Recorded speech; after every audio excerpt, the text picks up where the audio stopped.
नमस्कार नाज़रीन, इस्तकबाल है, स्वागत है आपका इंडियन टॉक्स पर। मैं हूं आपका भाई दिलबर। आइए हम मुल्क की अहम ख़बरों का रुख करते हैं, लेकिन इससे पहले हम आपसे अपील करते हैं कि अगर आपने अपने ही यूट्यूब चैनल इंडियन टॉक्स को सब्सक्राइब नहीं किया है तो कर लें। हमारी वीडियोस को दूसरों तक पहुंचाने में मदद करें, लिंक को शेयर करें। दोस्तों आइए हम सबसे पहली ख़बर का रुख करते हैं, जो यूपी के मुरादाबाद के दौलेपुर से आ रही है। ख़बर ये आ रही है कि घर में नमाज़ पढ़ने की वजह से FIR दर्ज हो गया है। अब तक किसी मॉल में नमाज़ पढ़ने पर, या रेलवे स्टेशन पर नमाज़ पढ़ने पर, या बाज़ार में नमाज़ पढ़ने पर, या किसी और पब्लिक प्लेस पर नमाज़ पढ़ने की वजह से ये कहा जा रहा था कि अगर आप इन जगहों पर नमाज़ पढ़ते हैं तो इससे दूसरे लोगों के जज्बात मजरूह हो सकते हैं और उससे दूसरे लोगों के जज्बात को ठेस पहुंचता है।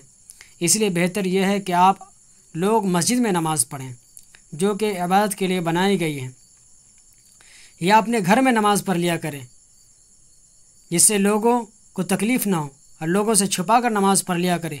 दुनिया को दिखाने की क्या ज़रूरत है। लेकिन इन सब के बीच आज जब लोग घर में नमाज़ पढ़ रहे थे तो घर में नमाज़ पढ़ने की वजह से FIR दर्ज किया गया है। कहा जा रहा है कि 26 लोगों के ख़िलाफ़ पुलिस ने FIR दर्ज किया है, जबकि 16 लोगों पर नामज़द FIR दर्ज किया गया है।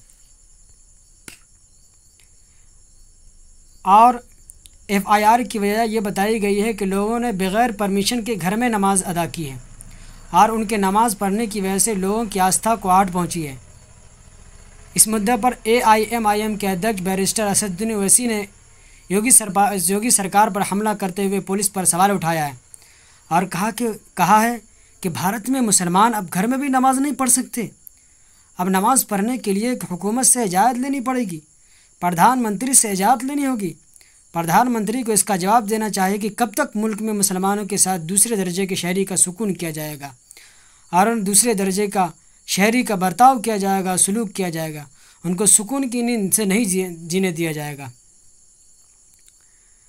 दूसरी खबर मथुरा से आ रही है। दरअसल इलाहाबाद के हाई कोर्ट ने गयान वापी की तरह मथुरा में भी वीडियोग्राफी सर्वे का आदेश दिया है। इलाहाबाद जस्टिस पीयूष अग्रवाली की बेंच ने 4 महीने में वीडियोग्राफी कराकर सर्वे रिपोर्ट हाई कोर्ट में दाखिल करने का हुक्म दिया है। एक तीसरी खबर झारखंड के दुमका से आ रही है कि दुमका में 12वीं की छात्रा अंकिता के लिए इंसाफ की मांग को लेकर लोग सड़कों पर उतर आए। दरअसल बात यह है कि शाहरुख नाम का एक लड़का जो अंकिता को छेड़छाड़ कर रहा था, बात तक यहाँ तक पहुँची कि उसने बात करने से इनकार कर दिया। उस लड़की ने बात करने से भी इनकार कर दिया तो उसने खिड़की से पेट्रोल घर में फेंक कर उस लड़की के घर में आग लगा दिया और उसे जला दिया गया। इस पूरे मामले पर ओवैसी ने बयान देते हुए कहा कि यह मामला कंडेमेबल है, इसका समर्थन हरगिज़ नहीं किया जा सकता। ओवैसी ने कहा झारखंड सरकार से अपील की है कि मुजरिम को कड़ी से कड़ी सज़ा दी जाए। वहीं झारखंड के CM हेमंत सोरेन ने अपनी चुप्पी तोड़ते हुए कहा है कि ये घटना जो की गई है ये दुर्भाग्य है और ऐसी घटनाओं के लिए समाज में कोई जगह नहीं है, और कहा है कि कानून कार्रवाई कर रहा है।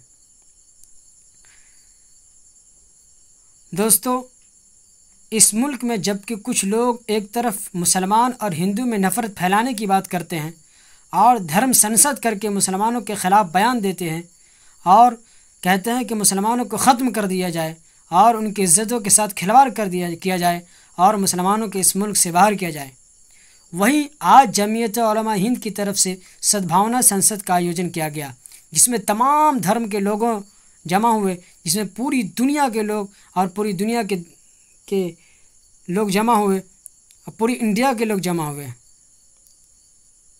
जिसमें मौलाना महमूद मदनी ने अपने स्टेज पर बयान देते हुए अपनी स्पीच में कहा कि नफ़रत को ख़त्म करके मोहब्बत फैलाने की बात है और मोहब्बत फैलानी चाहिए ताकि मुल्क अमन शांति के साथ चले और मुल्क में अमन शांति बहाल रहे और बरकरार रहे।